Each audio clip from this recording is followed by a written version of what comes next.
Before we begin, an important message from me, your host. I'm pleased to announce applications are finally open for the 2024 Cost of Glory Men's Retreat. We're going to Rome again this July 2024. Bigger and better. The Cost of Glory Men's Retreat, like before, is focused on a crash course and practical training in the classic art of persuasion. We study so many of history's greatest speakers and persuaders in this podcast, and I use their tools in my own business and personal life, and I studied them for many years before starting this show. My colleague Eric and I want to share the secrets of this ancient art, the art of rhetoric, with you. And we're going to do it in Rome, once again. We're also going to see, while we're in Rome, all the great historical sites of the city and talk about the great men who lived, spoke, fought, and died in those streets. Brutus, Tarquinius, the Gracchi, Marius, Sulla, Crassus, Cato, Pompey, Caesar, Antony, Augustus, and more. We have some incredible people listening to this show along with you right now, and partly I want to connect you with each other. Do I need to say more? Go to our website, costofglory.com, for more information, specifically costofglory.com/retreat. I'll put a link in the show notes. Go there and fill out an application. Spots are limited, and I've already gotten many inquiries, so act quickly. Hope to see you there. Now for the show.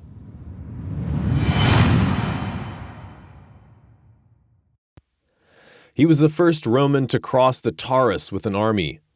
He passed the Tigris and captured and burned the royal cities of Asia, Tigranocerta, Cabira, Sinope, and Nisibis, before the eyes of their kings.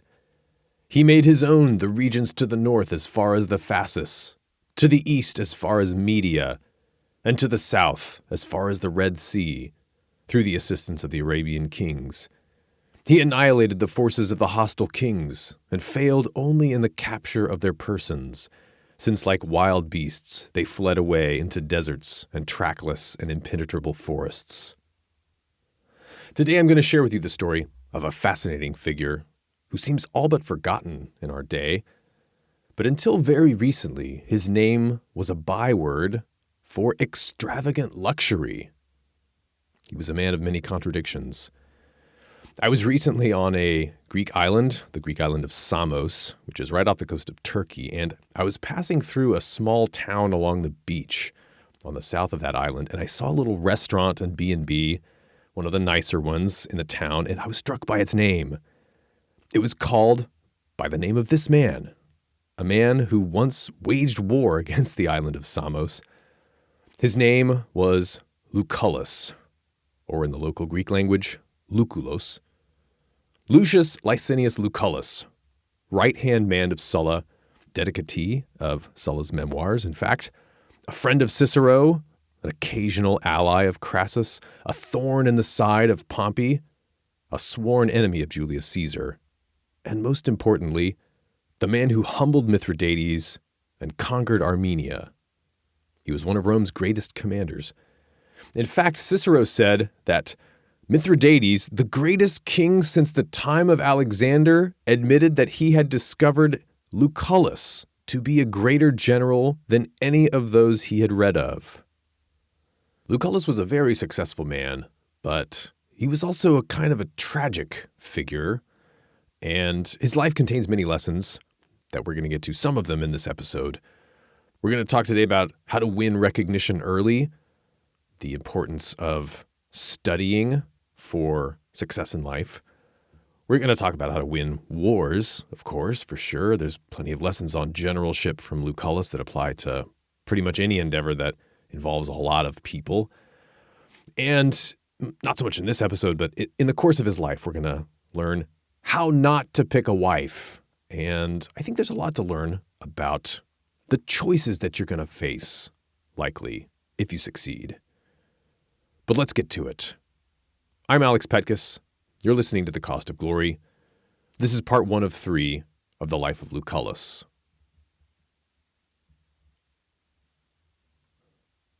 Now, Lucullus is a grand character in world history and very much worth knowing about. He's a large presence in the life of Pompey, who we're going to do next.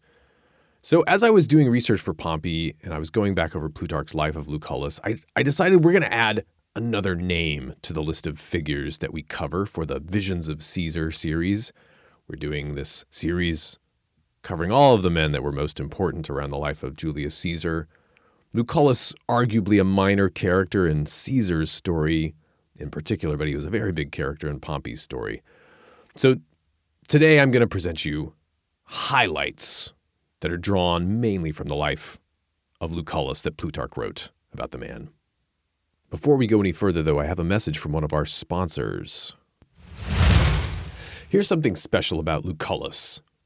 I've talked before how many Romans of the late Republic used learning a classical language to magnify their power as persuaders and orators. Cicero wrote about how important it was for him to learn Greek in order to perfect his Roman oratory skills, his Latin skills, that is.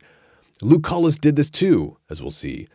Learning another ancient language with an amazing literary tradition was important for Lucullus, for Cicero, and for countless other Romans, both as a training for thinking better and as a tool for being able to write better with more flexibility and power and persuasiveness.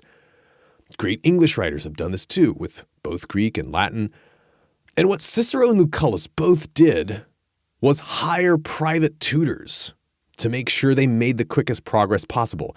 And actually, they had the same tutor, Antiochus of Ascalon, for Greek philosophy, which I think is fascinating. So everyone on the internet that I talk to now seems to know that a private tutor is by far the best way to learn. Well, our sponsor and fellow Cost of Glory fanboys, the guys at the Ancient Language Institute, offer private tutoring in Greek and Latin. Their tutors generally follow their own unique, very well thought out curriculum, but they also tailor it to your specific needs. And you can start anytime. They offer Greek, Latin, Old English, and Hebrew. Old English and Hebrew, I'm told, are currently full, but Greek and Latin are available and better anyway, if you ask the host of the Cost of Glory his opinion. AncientLanguage.com is the main website. Specific links in the show notes. Tell them I sent you if you go there. Thanks, Ancient Language Institute, for your commitment to Roman greatness and for being fans of the Cost of Glory. In the case of Lucullus, Plutarch begins his biography, his grandfather was a man of consular rank, and his uncle on his mother's side was Metellus, surnamed Numidicus. This is the guy who, by the way, was the Metellus that Marius kind of sparred with in Numidia, that he eventually took the command of the Numidian War from. So he's got Metelli on his mother's side, very blue-blooded family going on. But as for his parents, his father was convicted of peculation, that's misadministration as a provincial governor, and his mother, Caecilia, had the bad name of a dissolute woman. Lucullus himself, while he was still a mere youth, before he had entered public life or stood for any office, made it his first business, this is important, to impeach his father's accuser, Servilius the Augur, whom he had found wronging the Commonwealth. The Romans thought that this was a brilliant stroke. Basically, Lucullus prosecutes, as soon as he's of age, 18 or so, he prosecutes a very prominent man in Roman society, the man who had basically banished his father to exile and ruined his career. The Romans thought this was a brilliant stroke, and the case was in everybody's mouth, like a great deed of prowess. Indeed, they thought the business of impeachment, on general principles and without special provocation, no ignoble thing. So it's good to prosecute a magistrate for misadministration. That's one of the ways the Romans police their own. These political trials are all on personal initiative. There's no public prosecutor. So they think that's no ignoble thing. But they were very desirous to see their young men fastening themselves on malefactors like high-bred whelps on wild beasts. And Lucullus really fit that description. And as far as we can tell from the historical record, his father was probably guilty of misadministration in his province of Spain. But, Lucullus felt that he had to defend his father's honor. I think that's a promising sign in a youth. It shows the importance of taking big things on early. This really got a lot of attention on him from a young age. So moving on, this next passage I want to look at, I think you can file it under the importance of being a good writer for a public career. Quote, Lucullus was trained to speak fluently both Latin and Greek, so that Sulla, in writing his own memoirs, dedicated them to him as a man who would set in order and duly arrange the history of the times better than himself. For the style of Lucullus was not only businesslike and ready, the same was true of many other mans in the forum, but Lucullus from his youth up was devoted to the general and so-called liberal culture then in vogue, wherein the beautiful was sought.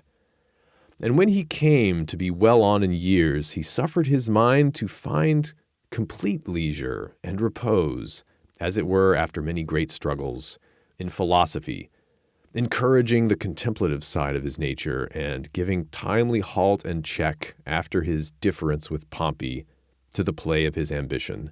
So in other words, Plutarch says, in his later years, Lucullus gave himself over to the leisure of philosophy, and Plutarch puts a kind of a nice name on something that other people later gave him a bad name for, of kind of wallowing in luxury.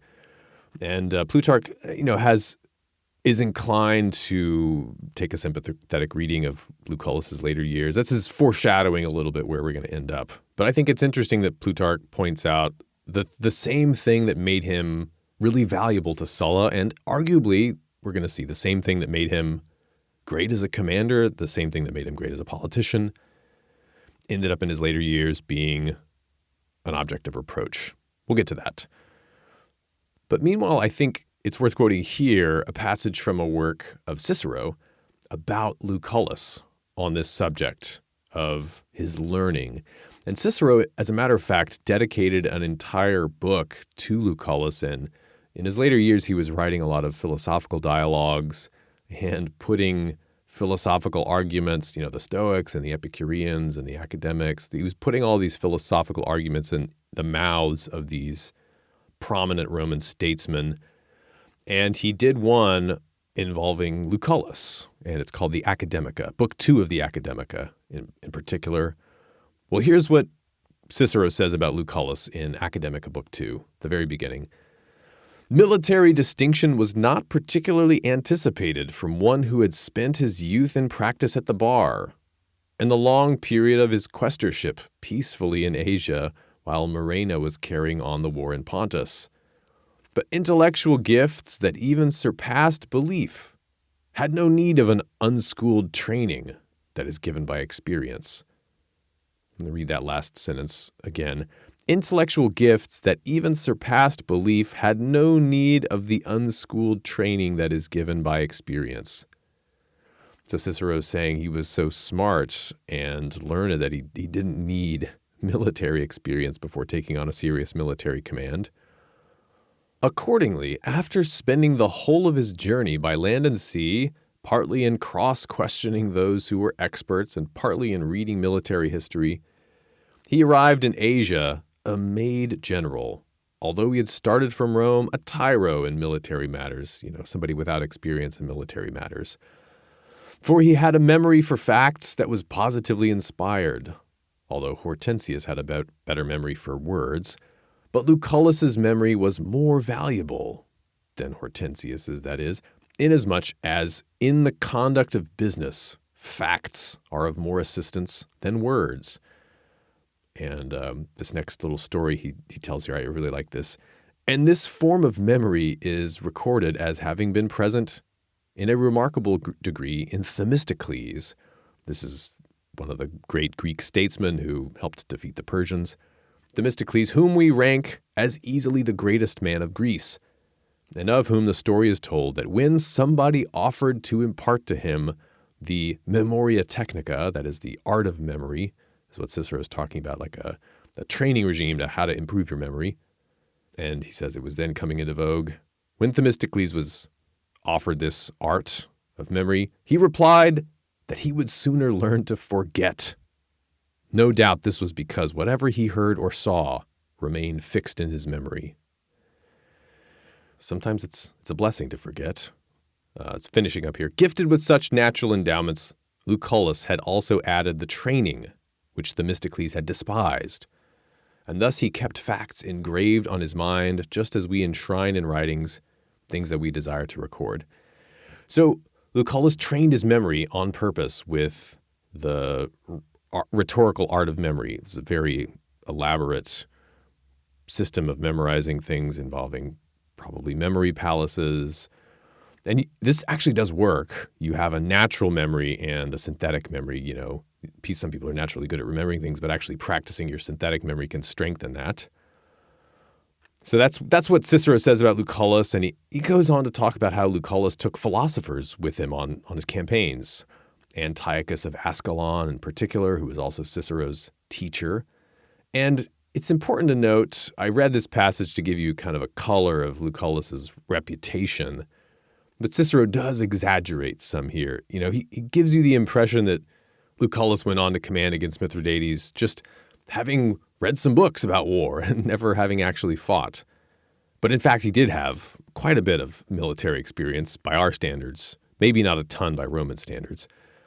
But the way that he got his military experience is through association with Sulla. Sulla, whom we've covered at another biography in the Cost of Glory. We won't go over his life at all here again. So Lucullus got close to Sulla first, this man who really ended up making his career in a lot of ways. He got close to Sulla fighting in the social wars.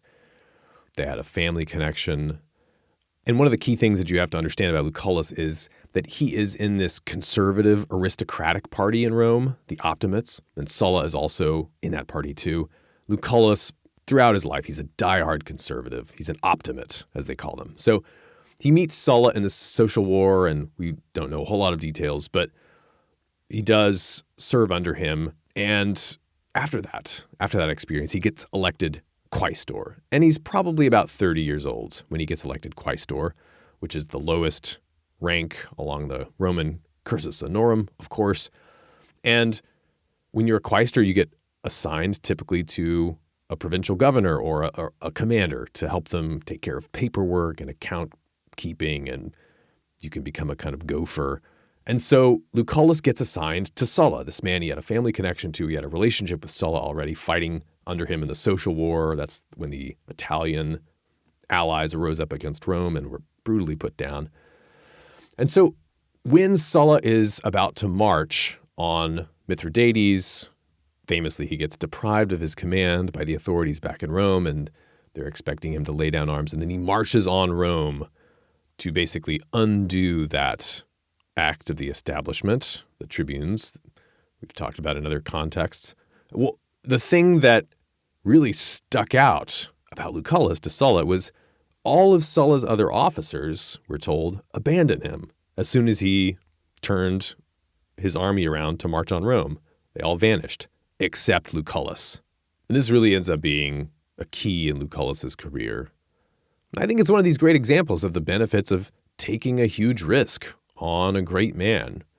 Because Lucullus, you know, if things had gone differently, he could have really been committing career suicide here by sticking with Sulla at this point.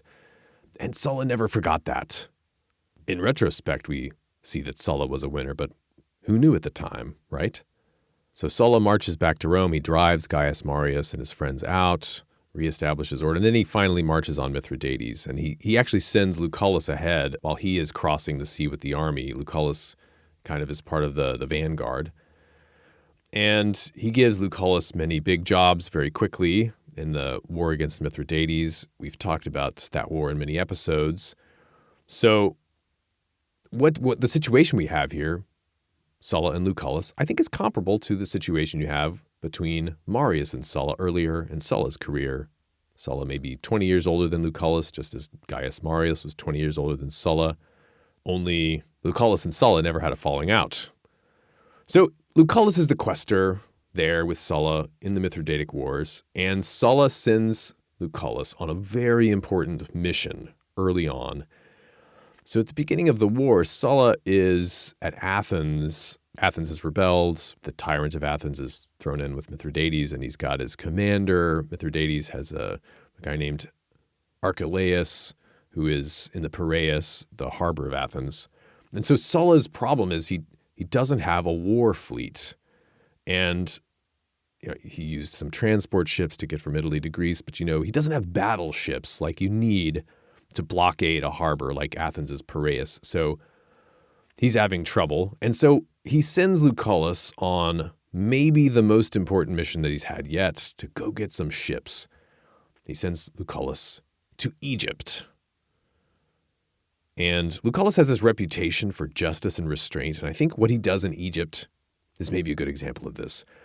So I think it's really cool also. I'm going to read you this passage. It's really cool to imagine this scene where you have this Roman kid. He's 30 years old, and he's speaking on equal terms with the Pharaoh of Egypt, who's a Greek guy, a Ptolemy.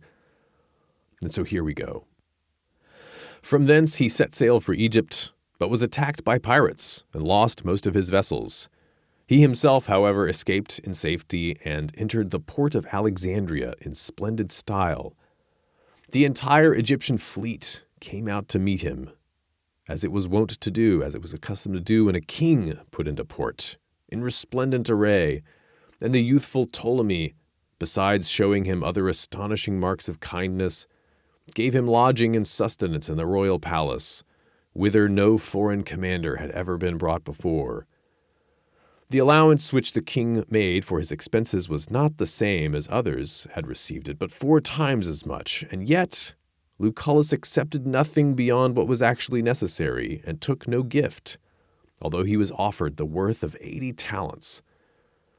It is also said that he neither went up to Memphis, a few days' journey up the Nile, nor sought out any other of the famous wonders of Egypt, so he didn't go on a sightseeing tour.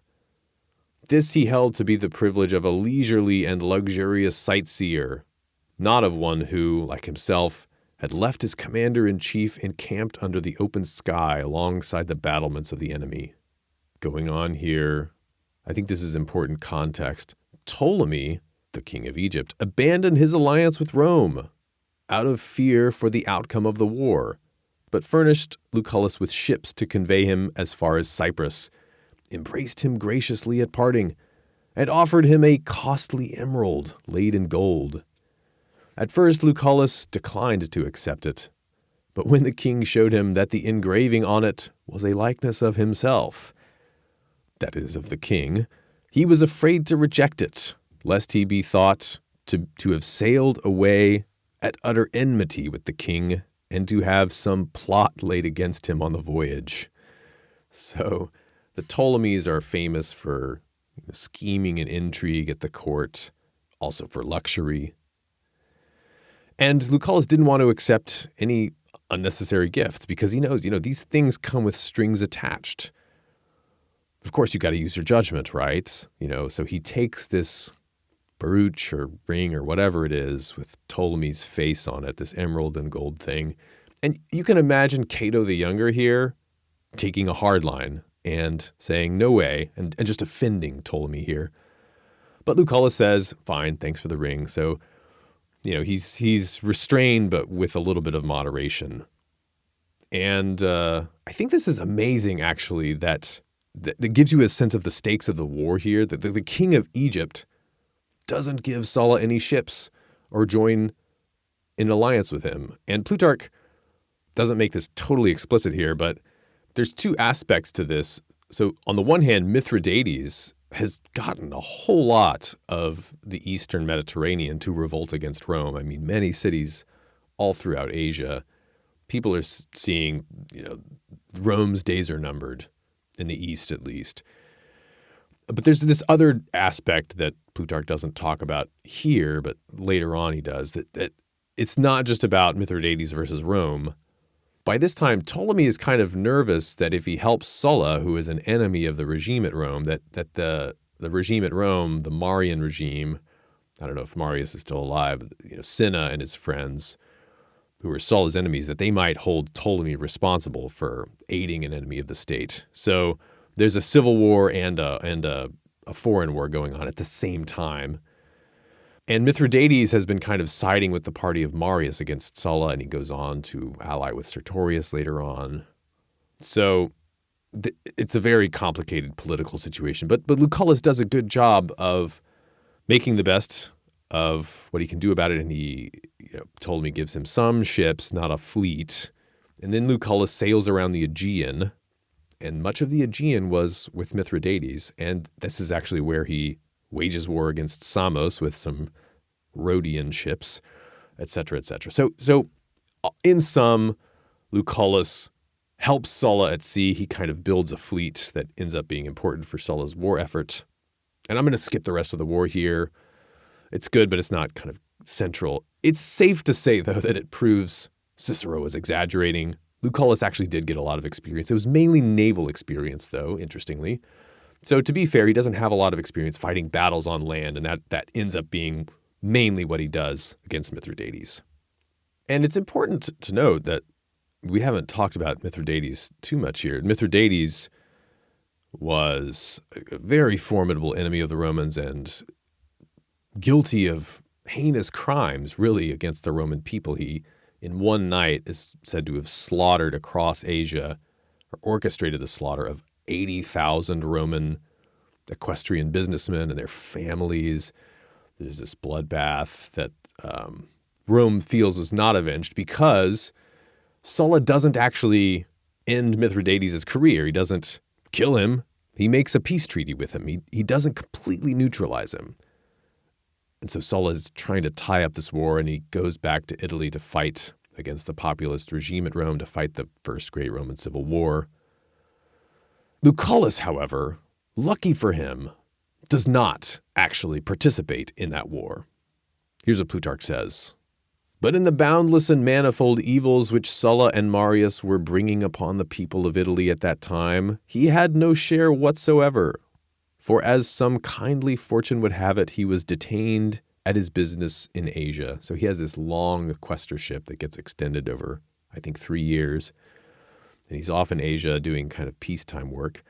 However, Sulla accorded no less favor to Lucullus than to his other friends. So even though Lucullus didn't come to fight the civil war with Sulla, he managed to still stay in Sulla's favor, which is kind of remarkable because Pompey and Crassus were men that Sulla favored because they allied with him early in the civil war. But Lucullus didn't do that. But nonetheless, he was still a kind of favorite of Sulla. His memoirs, as I've said, Sulla dedicated to Lucullus in token of affection, and in his will appointed him guardian of his son, thereby passing Pompey by. And this seems to have been the first ground for estrangement and jealousy between these two men. Both were young and burning for distinction. So that's some nice foreshadowing from Plutarch. Lucullus and Pompey are going to be great rivals. Going on here, though. This is about Lucullus's consulship, and this is actually 4 years or so after Sulla died. Lucullus became consul in 74. Shortly after the death of Sulla, Lucullus was made consul along with Marcus Cotta, about the 176th Olympiad. Many were now trying to stir up anew the Mithridatic War, which Marcus said had not come to an end, but merely to a pause. And it's worth pausing here to explain the causes of this. It's called the Third Mithridatic War. Here's the background, since Plutarch doesn't really explain it here. Essentially, the Romans never ratified Sulla's treaty with Mithridates that we mentioned earlier. So what happened was one of Sulla's officers that he left in charge, who was a very opportunistic guy named Murena, that Cicero later defended in a famous case. Well, Murena decides to start raiding Mithridates' territory, and then Mithridates beats him. And then they make another peace treaty. And that was the so-called Second Mithridatic War. That was in the late 80s. And so Plutarch's now saying, well, a third Mithridatic War is on the horizon. And this time, before it seemed that Mithridates kind of wanted to chill and not fight a war. But this time Mithridates is actually the aggressor, and he invades the territory of Cappadocia. I think that the Romans are kind of to blame too, because once again, they failed to ratify their treaty that their ambassador made after the war with Murena. So they've twice failed to ratify treaties that Mithridates has made. And so he's kind of getting fed up because it seems probably to both sides that neither of them want to stop fighting until they win everything they think they can win. They both kind of want to keep their options open. And so, Rome has a share in the blame here. It's worth mentioning also at this point, the king of Armenia is already involved too in this war. Mithridates is allied with the king of Armenia, and his name is Tigranes. Mithridates actually marries his daughter off to Tigranes, and they undertake a joint expedition to start this war, and they capture a pretty large kingdom in Central Asia Minor, and that's Cappadocia, which was allied with the Romans. So that's the origins of this war, the dispute over Cappadocia, Central Asia Minor. Okay, going on here. Now, Lucullus has got a problem. He urgently wants to take some opportunity to take the war to Mithridates, to be the leader of the war effort against Mithridates. But here's his problem. Therefore, when the province of Cisalpine Gaul was allotted to Lucullus, he was displeased, since it offered no opportunity for great exploits. So remember, after you made a consul, you go off to become a proconsul, a provincial governor, often involving military duties. And the consular assignments are picked by a law of one of the Gracchi brothers, actually. These assignments are actually made before you enter your office as consuls, sort of a strategy for reducing corruption. But so anyway, Lucullus is stuck with this kind of low prestige, low stakes province, Cisalpine Gaul, which is basically northern Italy. And, he wants to take on this war. Well, here's how it happens. But what most of all embittered him was the reputation which Pompey was winning in Spain. He's fighting against Sertorius, the greatest Roman rebel. See episode 1, Cost of Glory. If the war in Spain should happen to come to an end, Pompey was more likely than anyone else to be at once chosen general against Mithridates. Therefore, when Pompey wrote home requesting money and declaring that if they did not send it, he would abandon Spain and Sertorius and bring his forces back to Italy, Lucullus moved heaven and earth to have the money sent and to prevent Pompey from coming back on any pretext whatsoever while he was consul. He knew that all Rome would be in Pompey's hands if he were there with so large an army. For the man who at that time controlled the course of political affairs by virtue of doing and saying everything to court the favor of the people, Cyzicus, hated Lucullus, who loathed his manner of life, full as it was of disgraceful amours and wanton trespasses. Against this man, Lucullus waged open war, so to speak, politically, Plutarch means. So Lucullus campaigns to keep Pompey busy, send him money, whatever he needs, keep him fighting the war in Spain. This thing with Mithridates is brewing. And Cyzicus is a populist, kind of a shadowy behind-the-scenes figure. We don't know too much about him other than that he apparently kind of ruled the political scene at Rome. In a way, he was a sort of Crassus before Crassus, a kind of puppet master figure who actually never became consul. So Lucullus hates his guts. He hates Lucullus's guts. He's a kind of dissolute playboy. Lucullus is a bastion of respectability. And so he needs, however, to get Cyzicus' help somehow to help him get the command against Mithridates. And it takes a stroke of luck and some dashing charm on the part of Lucullus. And so here's the setup. At this time, there came tidings of the death of Octavius, the governor of Cilicia. Cilicia is in southern Turkey, along the Mediterranean coast of Turkey, that bend where Turkey turns into Syria today. And it's a great stopping off point it's basically borders Cappadocia, where Mithridates has just begun this war. So, okay, Octavius the governor dies. There were many eager applicants for the province, and they paid court to Cyzicus as the man best able to further their designs. Of Cilicia itself, Lucullus made little account, but in the belief that if he should get this province, which was near Cappadocia, as I just said, no one else would be sent to conduct the war against Mithridates. He strained every nerve to keep the province from being assigned to another. And finally, contrary to his natural bent, he was driven by the necessities of the case to adopt a course which was neither dignified nor praiseworthy, it is true, but conducive to his end. So he was willing to compromise a little bit, and here's what Plutarch means. There was a certain woman then in Rome, Prychia by name, whose fame for beauty and wit filled the city.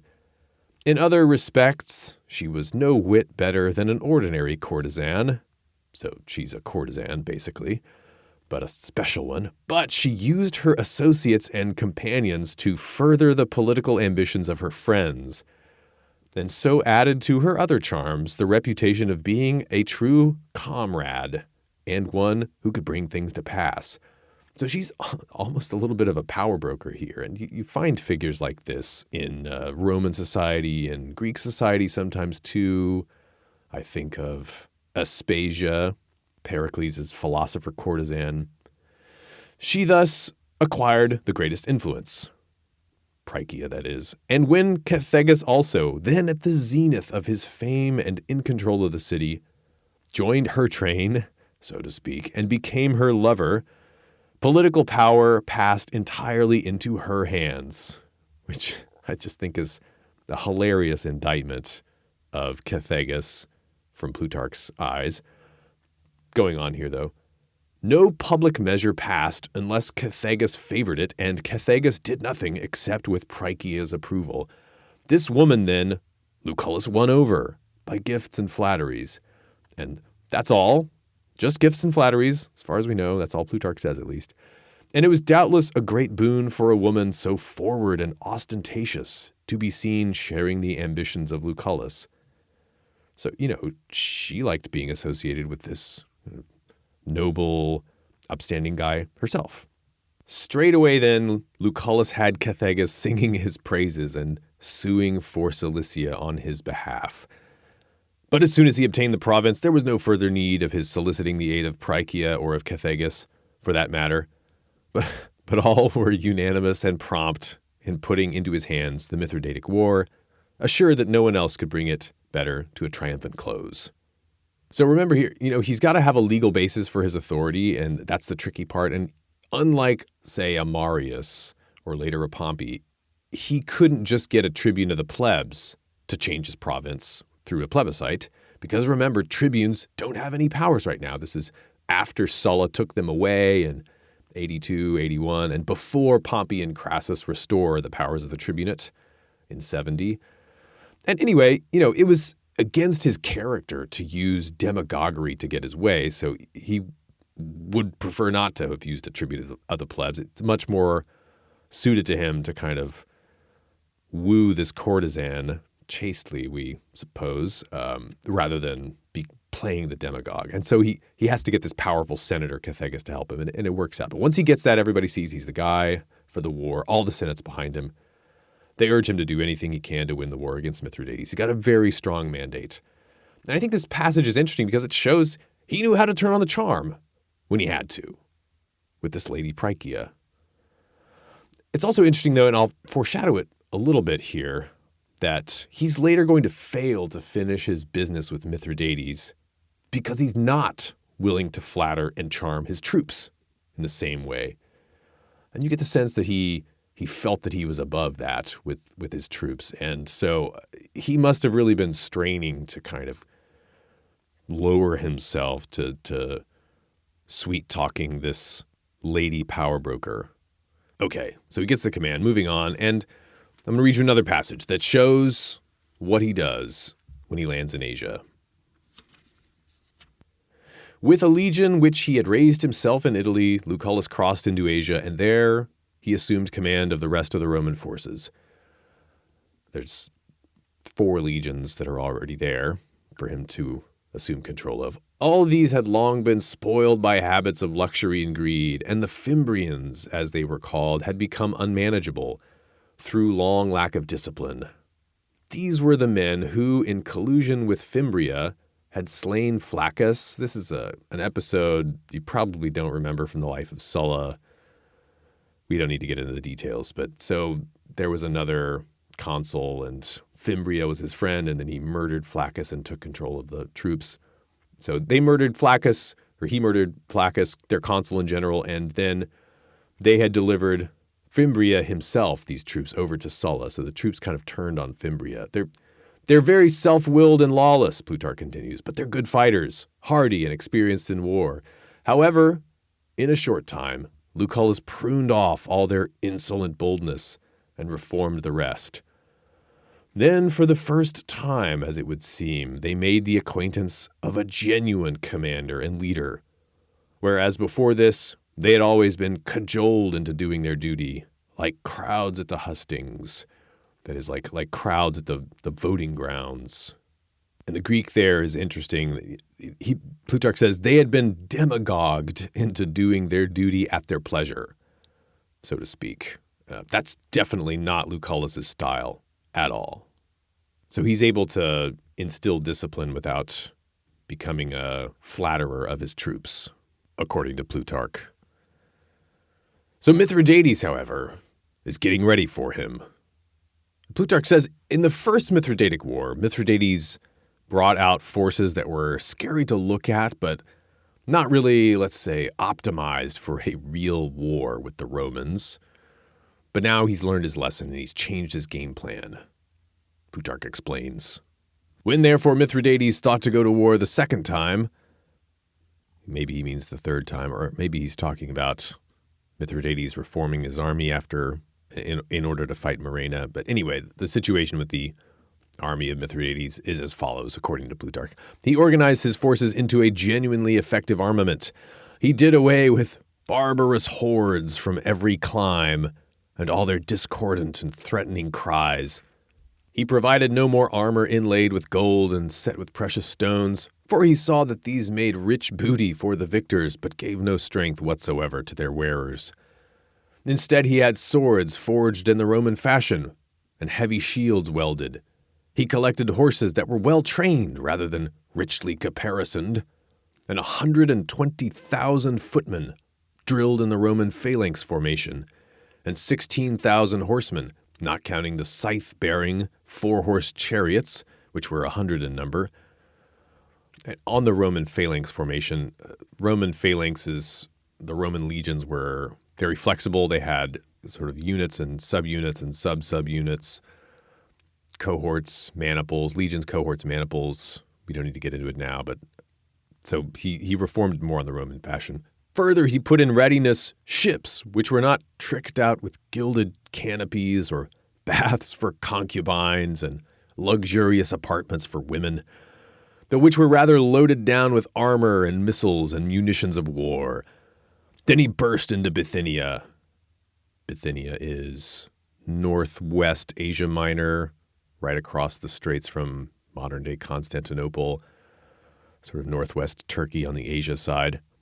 So he burst into Bithynia, and not only did the cities there receive him again with gladness, but all Asia suffered a relapse into its former distempered condition, afflicted as it was past bearing by Roman moneylenders and tax-gatherers. These were afterwards driven off by Lucullus, harpies that they were, snatching the people's food. But then, at that time, he says, he merely tried by admonishing them to make them more moderate in their demands, and labored to stop the uprisings of the towns, hardly one of which was in a quiet state. So Bithynia is basically down the coast of northern Asia Minor from Pontus. Pontus is Mithridates' home region. It's the part of Asia Minor right next to the Caucasus land bridge. So Mithridates invades Bithynia, and Lucullus has this issue, and the reason that Mithridates is able to get a lot of local support, once again, is that the Romans have not solved their problem with provincial abuses, particularly by the business classes of Rome, by the equestrian tax collectors.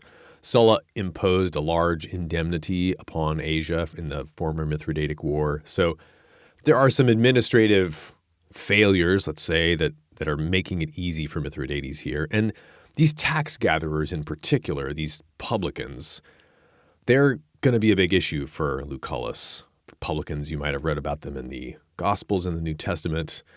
These are the local tax farmers. They're extorting the locals, and they don't like being thwarted or even restrained. So we'll get to them eventually. Now, Mithridates has invaded Bithynia, which, again, northwest Turkey, the Asia side of the Bosporus. Lucullus is coming up from the south, from Asia. I think he lands in Ephesus in Asia, not actually in Cilicia, interestingly. But anyway, so he's coming up from the south with a land army. But the man who is Lucullus's co-consul that we mentioned earlier, this guy Cotta, he tries to attack Mithridates from the north, mainly by sea. And the Senate actually sent both of the consuls for this big war brewing. And Lucullus is the main guy with the land forces, and Cotta is kind of his junior helper. But Cotta gets a little bit too excited, and he thinks he can take Mithridates before Lucullus gets there and score a quick triumph, and he gets into trouble. Mithridates just defeats him, and he annihilates the fleet, and he's got Cotta besieged in a city named Chalcedon, right on the Asia side of the Bosporus Straits. And it's looking bad for Cotta on the one hand, but people are telling Lucullus, hey, Mithridates is busy in Bithynia. Why don't you go attack his home base of Pontus while the king is away? However, Plutarch says, Lucullus, in a harangue, which he made them to the troops, I guess, or harangue, a big public speech in front of the troops, he says that he would rather save one Roman from the enemy than take all that enemy's possessions. And when Archelaus, who had held command for Mithridates and Boeotia, this is actually interesting. In the intervening time, you might recall from the life of Sulla, the commander that Sulla was facing in mainland Greece in the First Mithridatic War is this guy Archelaus, same guy. Well, he's switched sides. He's on the side of the Romans now. He defected. So Archelaus held the command for Mithridates and Boeotia, and then he had abandoned his cause and was now in the Roman army, stoutly maintained that if Lucullus were once seen in Pontus, he would master everything at once in Mithridates' home kingdom. Well, Lucullus declared that he was at least as courageous as the hunter. He would not give the wild beasts the slip and stalk their empty lairs. So he says, I'm not going to go try to take the lion's lair while the lion's away. I'm going to go after the lion himself. And he decides to attack Mithridates while Mithridates is attacking Chalcedon. So Lucullus gets there, and he's got an inferior army, substantially inferior army, maybe 30,000 to Mithridates' 100 or so, 150,000, according to the numbers at least we have from Lucullus. And so Lucullus he's got to formulate a strategy. How's he going to handle such a numerically inferior army that probably knows the terrain better? Well, here's the strategy that he formulates. And I think that the lesson here is take the time to do the math. Quote, but Lucullus, feeling sure that no human provision or wealth could maintain for any length of time, and in the face of an enemy, so many thousands of men as Mithridates had, ordered one of the captives to be brought to him, and asked him first how many men shared his mess, and then how much food he had left in his tent.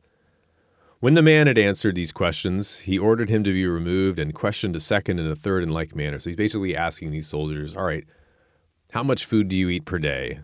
And how many stores of food do you have? How many days worth of food does every soldier have? And he says, okay, comparing the amount of food provided with the number of men to be fed, Lucullus concluded that within 3 or 4 days the enemy's provisions would fail them.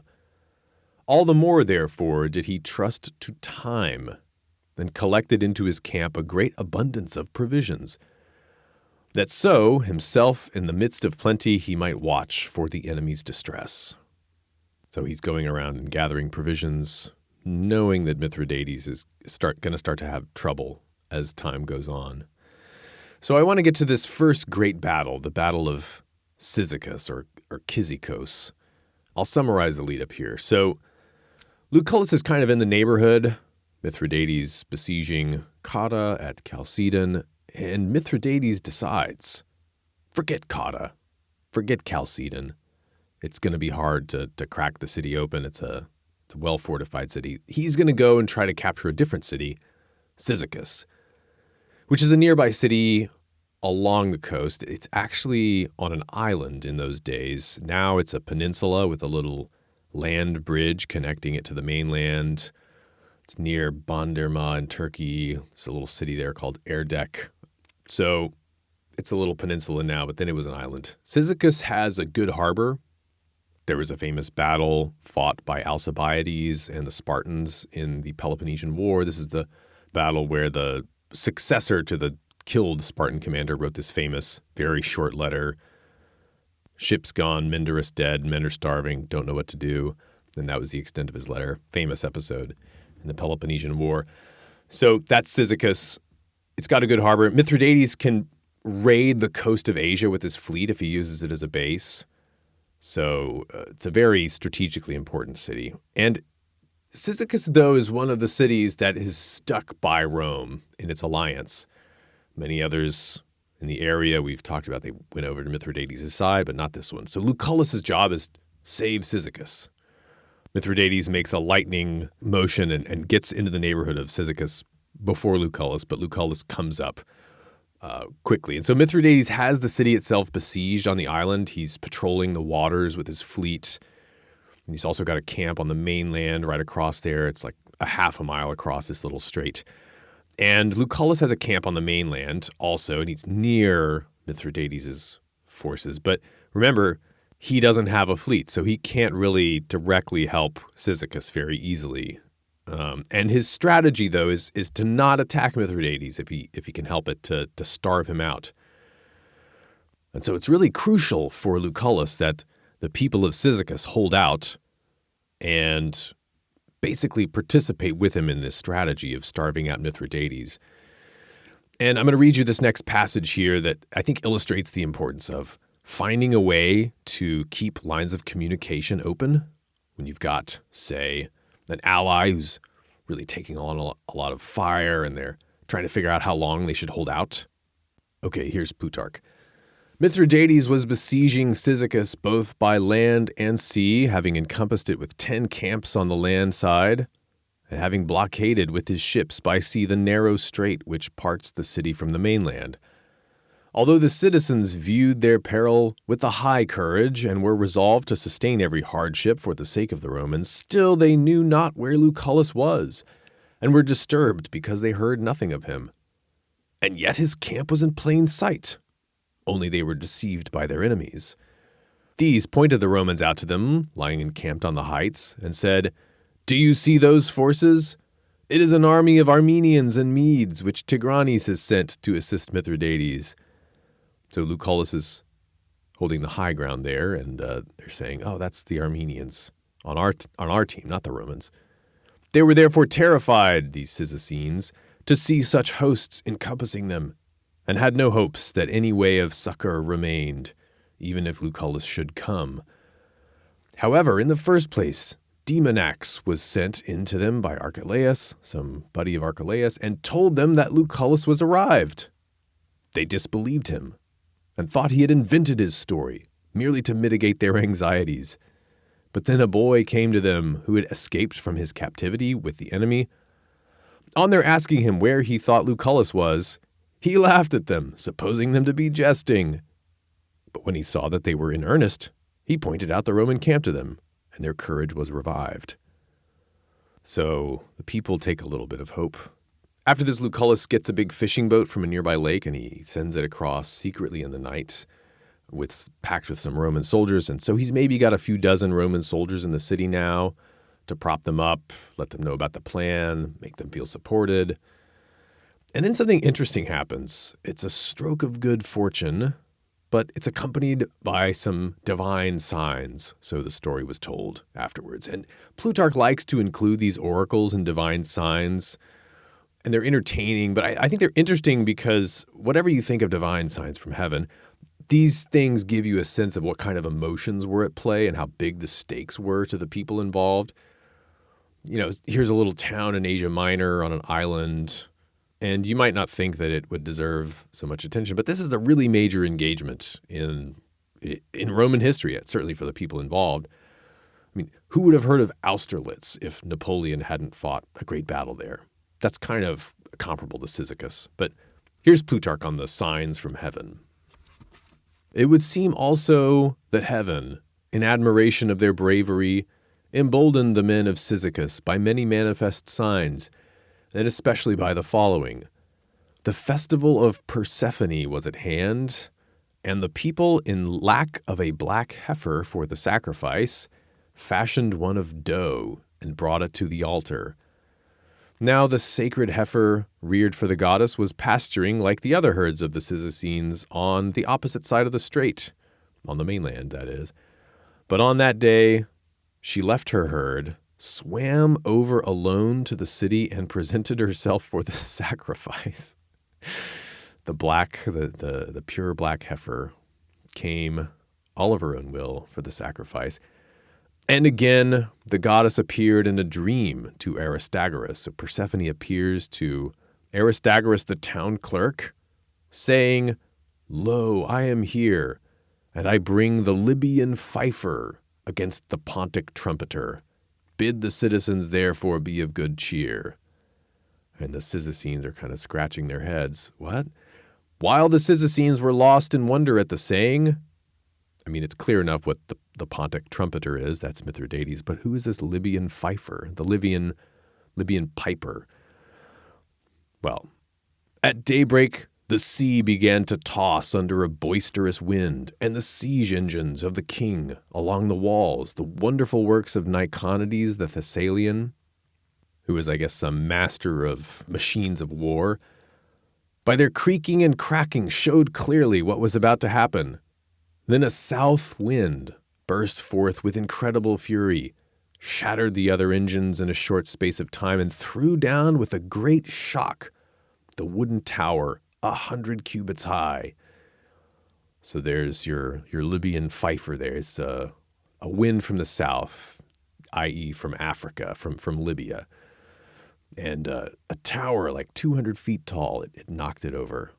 It is related, too, that the goddess Athena appeared to many of the inhabitants of Ilium in their sleep. Ilium is a nearby city on the mainland.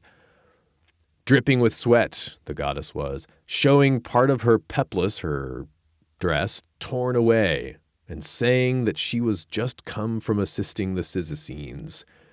And the people of Ilium used to show a stele, which had on it certain decrees and inscriptions relating to this matter. So that's what happened. Nature kind of turned against Mithridates there. And so after this disaster for Mithridates, he sees it's going to be hard to finish this Cyzicus siege. And Plutarch explains why. I think we already kind of know why, but here's what he says. Mithridates, as long as his generals deceived him into ignorance of the famine in his army, was vexed that the Cyzicines should successfully withstand his siege. But his eager ambition quickly ebbed away when he perceived the straits in which his soldiers were involved, and their actual cannibalism. Wow. For Lucullus was not carrying on the war in any theatrical way, nor for mere display, but, as the saying is, was kicking in the belly and devising every means for cutting off food. So there you have it. Kind of a bookish strategy, if you think about it. It's the old saying, amateurs talk strategy, experts talk logistics. Well, Lucullus knew what really wins wars. And so he cut off Mithridates' food supplies and pressured him. And Mithridates is forced at this point to send off a detachment of troops into the hinterland. Seems like probably to gather some supplies. And that's when Lucullus pounces at last. And here's what Plutarch says. On learning of this, that Mithridates has sent off a lot of his troops and his horsemen, on learning of this, Lucullus returned to his camp while it was still night. And early in the morning, in spite of the storm, He took 10 cohorts of infantry and his cavalry and started in pursuit. Although snow was falling and his hardships were extreme, many of his soldiers were overcome with the cold and had to be left behind. But with the rest, he overtook the enemy at the river Rhindacus and inflicted such a defeat upon them that the very women came forth from Apollonia, a nearby town, and carried off their baggage and stripped their slain. Many fell in the battle, as it is natural to suppose. 6,000 horses and 15,000 men were captured, besides an untold number of beasts of burden. All these followed in the train of Lucullus as he marched back past the camp of the enemy. And this is kind of funny here. I'll include it. Sallust says, to my amazement, that camels were seen then by the Romans for the first time. He must have thought that the soldiers of Scipio who conquered Antiochus before this, and those who had lately fought Archelaus at Orchomenus in Chaeronea, were unacquainted with the camel. So maybe that was the first time that Romans saw camels, maybe not. Plutarch isn't so sure. So after this defeat, Mithridates decides to take to the sea, and he sends the rest of his army in a full retreat back to Pontus. And that is when Lucullus pounces yet again, and this time he annihilates the army. It's a hugely lopsided victory. Plutarch says he defeated, he killed or captured as many as 300,000, which sounds like a huge exaggeration. But then, you think about all the camp followers. Maybe these people are taking their families or slaves or attendants with them. Either way, it's a crushing defeat, and things are looking bad for Mithridates. And then Lucullus now spends some time recruiting a local fleet in the Aegean, and he defeats Mithridates as naval commander at sea after that. And so with that, his starve-out strategy really worked, and he was famous for doing this against Mithridates. And this started a domino effect is basically what happens.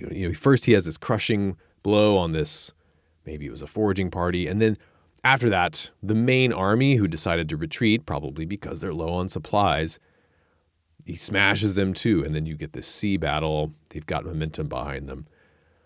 So at this point, it seems like the war is practically over, right?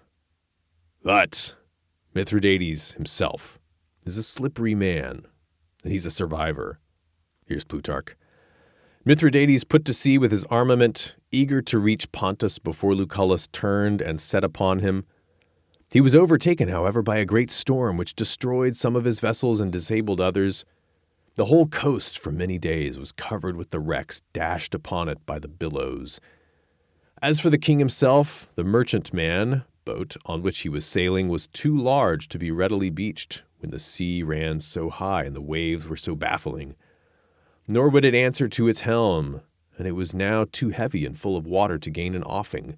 Accordingly, he abandoned it for a light brigantine belonging to some pirates, and entrusting his person to their hands, contrary to expectation, and after a great hazard, got safely to Heraclea in Pontus.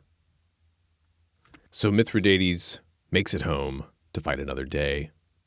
And we'll bring it home there too ourselves and end there. Now, a couple of things to keep in mind from the story if you want to emulate some of Lucullus's qualities and his successes, and we'll cover more over the next 2 episodes. Well, first, if you get entrusted with an important duty that involves, say, networking with some fancy people who want to wine and dine you, never forget your mission. Lucullus didn't allow himself to cut loose during his time in Egypt, even though maybe nobody needed to know if he did, but he would know. And because he was prompt in executing his duties, he was able to help Sulla out in a pinch later on in the war. Second, even if you hold yourself to a high standard, don't be afraid to flatter the key person if you need to, as Lucullus did with Prychia, Cathegus' girlfriend. This was really a key to his success, the success of his entire career, really. Finally, if you're working on a project, especially something involving a lot of numbers and logistics, master the details. Napoleon was famously good at this. Lucullus didn't just count the number of troops on either side. He took the time to figure out the enemy's logistical structure. If he had tried some kind of daring, creative battle tactic on Mithridates instead of just waiting him out and starving him, he could have exposed himself to much more risk and maybe gotten defeated just like Murena had a few years earlier. Okay, that's all for today. Remember to check out our Rome retreat and sign up. We'd love to have you along. costofglory.com/retreat. There's a link in the show notes. Hope to see you there. Stay strong, stay ancient. This is Alex Petkus. Until next time.